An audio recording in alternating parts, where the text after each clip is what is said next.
Anda punya karyawan tidak berpuasa, maka Anda punya tanggung jawab di hadapan Allah. Selagi dia umat la ilaha illallah, berarti dia harus berpuasa. Kalau Anda membiarkan dia tidak berpuasa, maka Anda ikut andil dosa. Itu Anda termasuk golongan orang lupa dan lalai. Kalau masalah lupa dan lalai bukan hanya orang awam. Kadang seorang ustadz bangun masjid tidak sadar tukangnya yang kerja di masjid pada tidak sholat, pada tidak puasa. Yang dipikir oleh sang ustadz bagaimana masjid cepat jadi, hari raya bisa untuk sholat hari raya Idul Fitri. Tak tahu yang ustadznya masuk neraka gara-gara tukangnya yang kerja tidak sholat dan tidak puasa. Hati-hati, kita sering lupa dan lalai. Dan dulu waktu membangun pondok pesantren di Al-Bahjah memang kita menemukan kesulitan yang serupa.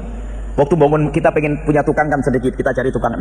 Masya Allah, cari tukang yang sholat susahnya. Dapat tukang yang sholat, kenanya tidak sholat, batal lagi. Ya Allah, susahnya. Akhirnya dapat kita ambil dari kota lain yang sholat 6 orang. Setelah kita dapat tukang 6 yang sholat, Masya Allah, ada orang membantu masjid sama membantu pondok beberapa lokal. Saya hanya mikir, aduh tukangnya bagaimana, ibadah saya aja belum tentu terima, kok saya sudah berdosa. Saya mikir, saya hanya pesan kepada yang bangun tadi, tolong yang kerja saya tidak mau tahu deh, pokoknya saya pusing cari tukang yang sholat. Jangan-jangan tukang ahli neraka semuanya. Saya ngomong gitu waktu itu. Akhirnya saya ngomong, carikan tukang yang sholat. Tak taunya betul, mandornya sudah ngasih komando, semua yang kerja harus sholat. Subhanallah, dugaan saya kalau tukang ahli neraka salah, ternyata banyak tukang ahli surga. Waktu masjid baru pertama tukang ada 60 orang sama ini, semuanya sholat jamaah. Diarahkan mau, karena mereka adalah umat la ilaha illallah. Cuman mohon waktu sholat jangan diambil waktu istirahatnya, tambah deh 15 menit untuk sholat.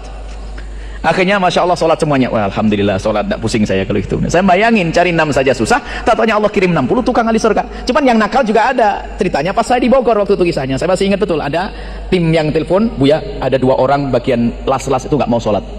Sudah kamu suruh? Sudah Buya. Nyuruhmu salah. Salah gimana Buya?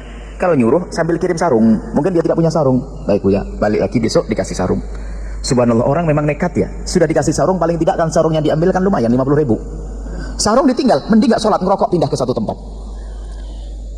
Kalau begitu bingung lagi. Hari yang keempatnya kita sampaikan, ini suruh sholat ya, puasa otomatis nanti. Setelah itu kami sampaikan, bilang saja ini peraturan Buya bahwasanya semua yang kerja di sini harus sholat. Rupanya dia sedikit cerdas. Dia berkata, saya tidak kerja dengan Buya, saya tidak kenal Buya kok. Memang dia kerjanya sama mandornya tadi, benar juga kan ya, saya tidak kerja sama Buya. Wah repot, betul juga ini. Waktu ini teman saya, kalau begitu kamu jangan urusan sama tukang, terus ya kamu urusan sama mandor. Gitu.